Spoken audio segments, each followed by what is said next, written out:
चक्रवात आने को है कर्ण, ऐसा विकराल चक्रवात जिससे कोई भी सुरक्षित नहीं रह पाएगा। और मैंने ये सब इसलिए किया ताकि सब इसे सहने के लिए, इसका सामना करने के लिए तैयार हो सके।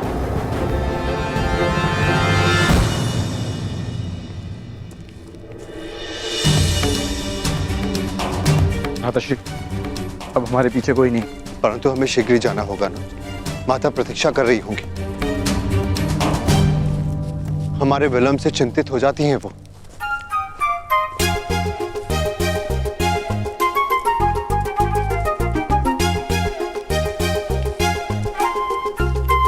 एक क्षण रुकिए आर्यपुत्र। सूर्यास्त हो चला है, आप तीनों ब्राह्मण संध्या बंधन नहीं करेंगे?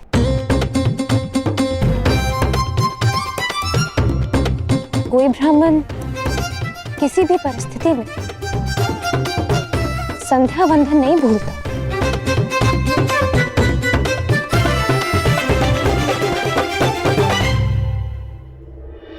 अपना परिचय दीजिए आर्यपुत्र, आपका गोत्र, आपका पंथ, आपका नाम क्या है?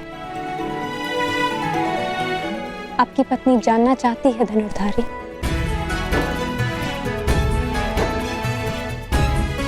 अपनी पत्नी से भी अपना नाम छुपाने का क्या कारण हो सकता है?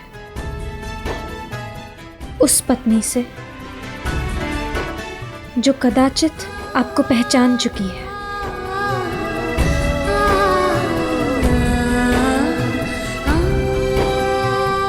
एक पत्नी होने के नाते आपका नाम लेना नीति सम्मत नहीं,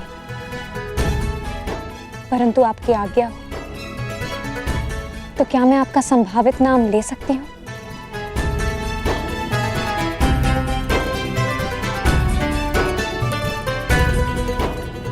याज्ञसेनी द्रौपदी अपने महाधनुर्धारी पति पांडुपुत्र अर्जुन को प्रणाम करती है।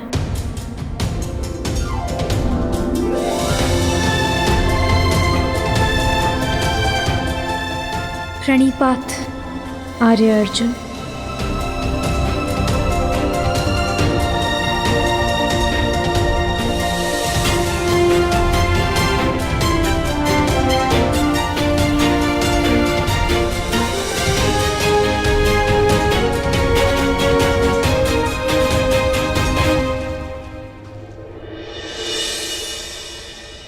तो आप उस भीषण चक्रवात के लिए सबको तैयार कर रहे हैं? सबको, एक पाषाण को भी और एक पंख को भी। शीघ्र हस्तिनापुर लौट जाओ कर और तैयार रहो, चूंकि नियति की जो आंधी आने वाली है वो पाषाण और पंख में अंतर नहीं करेगी कर्ण।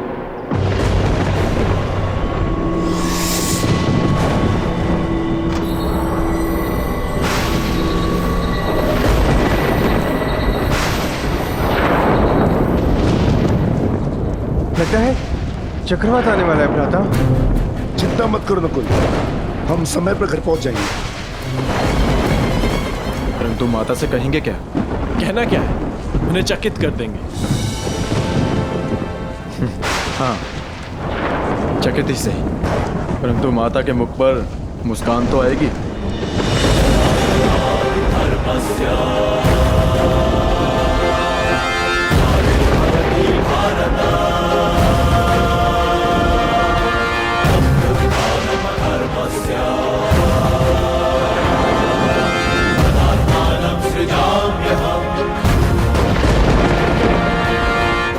ऐसे भीषण चक्रवात पाषाण भी पंख बनकर उड़ जाता है कर्ण।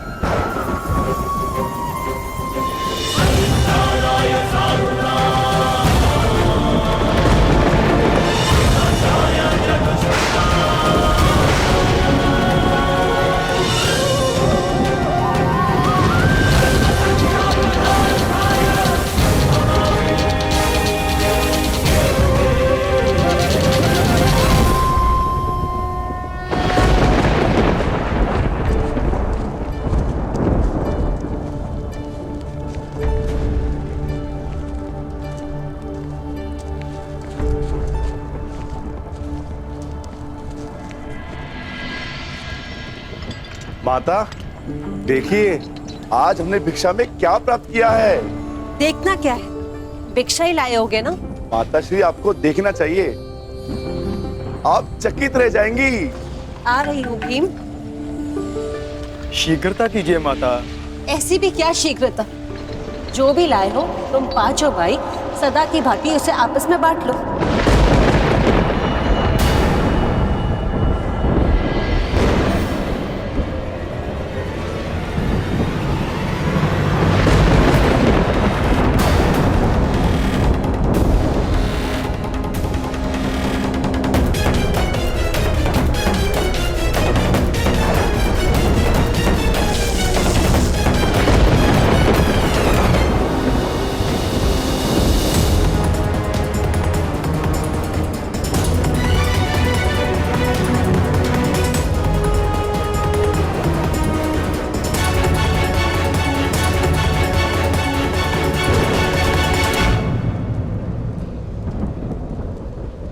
आपने क्या अनर्थ कर दिया माताश्री।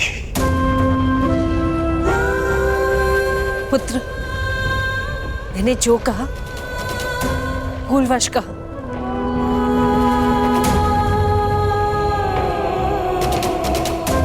वही कहा जो तुम सबसे प्रतिदिन कहती थी।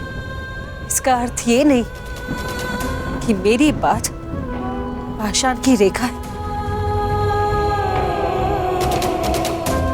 मैंने जो कहा उस बात का विस्मरण कर लो। जिस प्रकार हर एक कर्म का अपना एक फल होता है, उसी प्रकार मुख से निकले हर एक शब्द का प्रतिफल होता है। विशेषकर माता के शब्दों का। ये शब्द ही तो हैं जो कभी वरदान बन जाते हैं और कभी श्राप।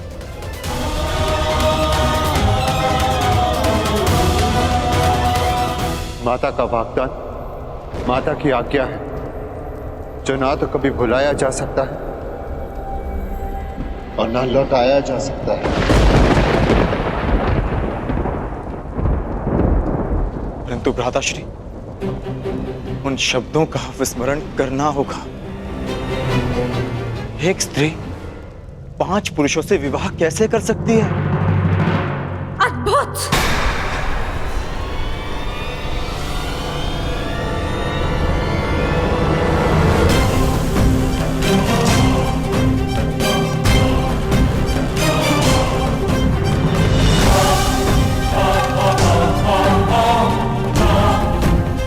मुझे लगा था कि ये 5 वीर माता के वचनों को हास समझकर टाल देंगे, परंतु उस बात पर हंसना तो दूर, एक मुस्कान तक नहीं है किसी के मुख पर।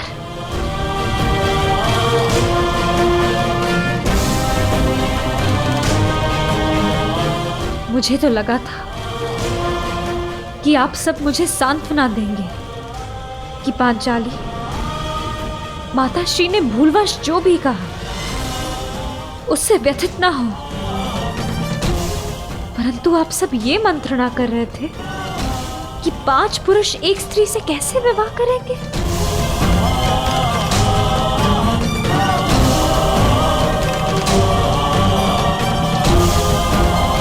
जिस स्त्री की लाज, उसका जीवन इन शब्दों ने दांव पर लगा दिया,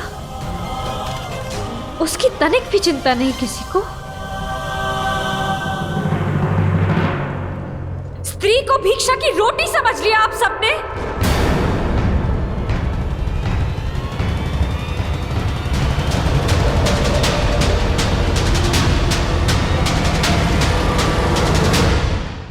पुत्री, अपने शब्दों के लिए मैं क्षमा मांगती। नहीं माताश्री, आपने जो कहा वो भूलवश कहा,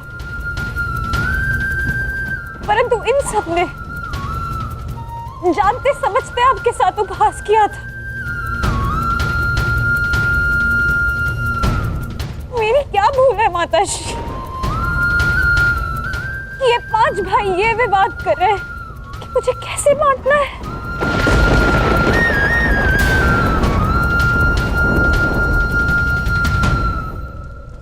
मुझे स्वयंवर में वरा है आर्य अर्जुन। महाधनुष पर प्रत्यंचा चढ़ाकर असंभव लक्ष्य को भेद कर आपने अपनी वीरता तो सिद्ध कर दी, परंतु अपना उत्तरदायित्व नहीं समझा। जिसके बाणों ने आर्यव्रत के समस्त वीरों के बाण काट दिए, वो अपनी माता के वचनों को क्यों नहीं काट सका?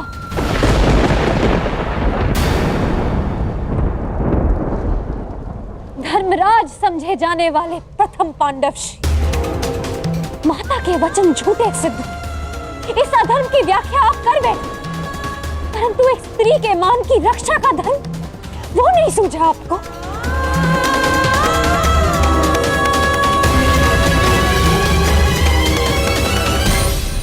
एक परिणीता विवाह के पश्चात जब अपने ससुराल आती है तो उसकी केवल एक ही इच्छा होती है कि उसका नया परिवार उसके घर में उसका स्वागत करे।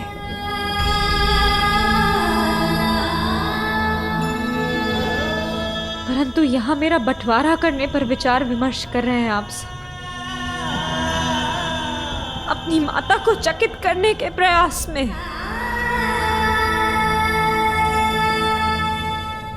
आप सबने मेरा उपहास बना दिया कि अब स्वयं नियति भी मुझ पर हंस रही है।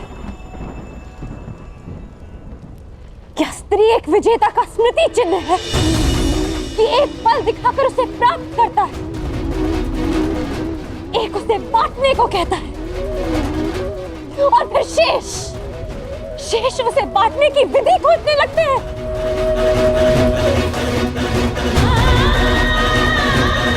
महाबलशाली वृकोदर भीम, जिसने एक विशाल वृक्ष उठाकर मेरी रक्षा की चुनौती ली थी, पवन वेग से युद्ध किया, क्या वो उस पांचाली को उसका मान बनाए रखने का आश्वासन नहीं देगा? जो पांचाली नियति की आंधियों में उड़ी जा रही है, क्या यही इस पांचाली का प्रारब्ध है आर्या?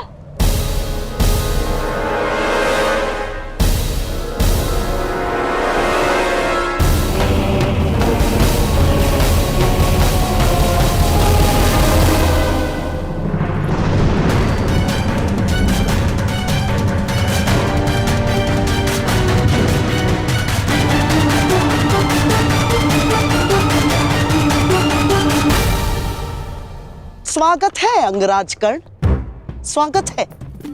पांचाल से साथ ही निकले थे, यहाँ पहुंचने में बड़ा विलंब कर दिया आपने। मार्ग में कुछ अशुभ घटित हुआ था क्या? नहीं,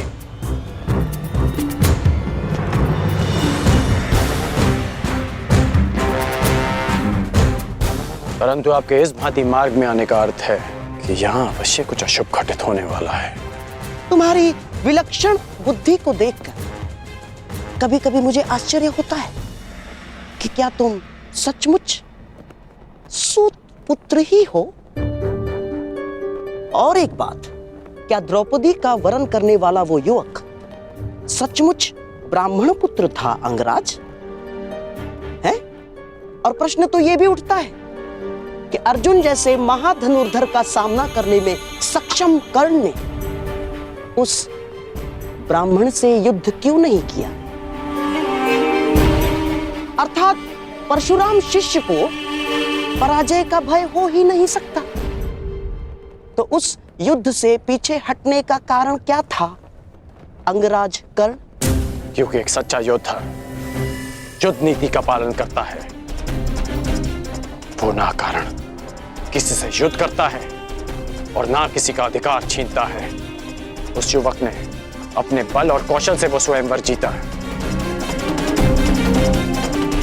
परंतु ये बात आप कैसे समझ सकते हैं? क्योंकि हाथों में बांसें रखकर षड्यंत्र रचने वाला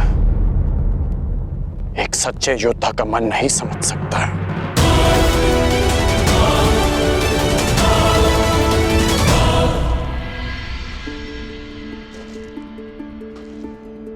पांचाली,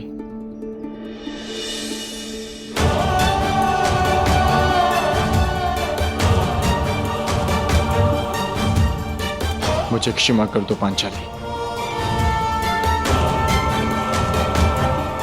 किसी का मंतव्य तुम्हें ठेस पहुंचाना नहीं था।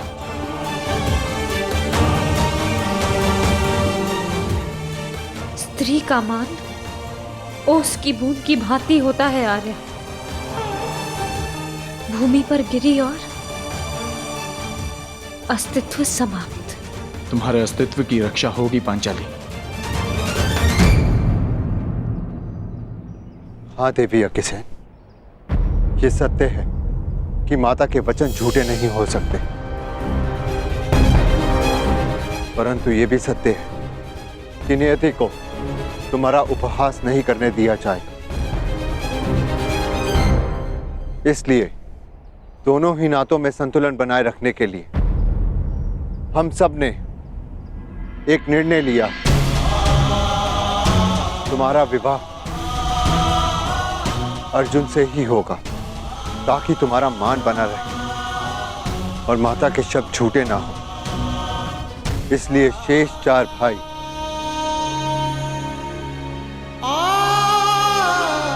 संन्यास लेंगे, संन्यास लेंगे, संन्यास लेंगे।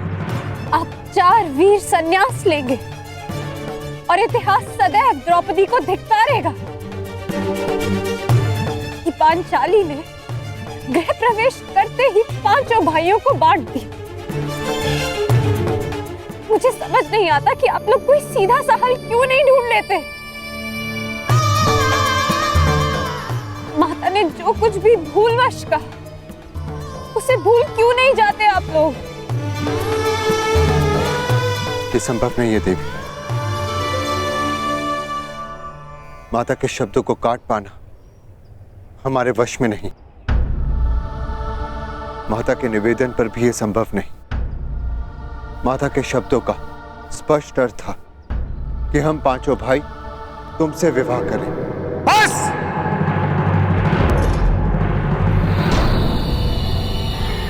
अब एक भी शब्द और मत कहना दुस्साहसी ब्राह्मण।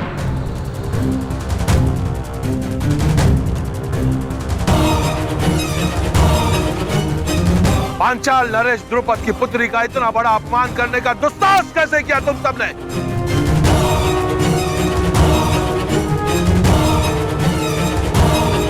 यह तो ईश्वर की कृपा है कि मैं यहां अपनी पुत्री का कुशल क्षेम पूछने आ गया। अन्यथा तुम सब अनर्थ करने जा रहे थे। पुत्री, तुम इसी क्षण पांचाल की ओर प्रस्थान कर रही हो और मैं युद्ध में इन सब का वध करूंगा।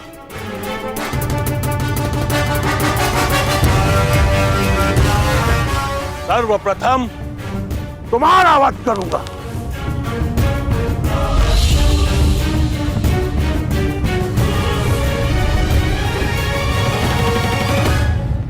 ठहरिए पांचाल नरेश।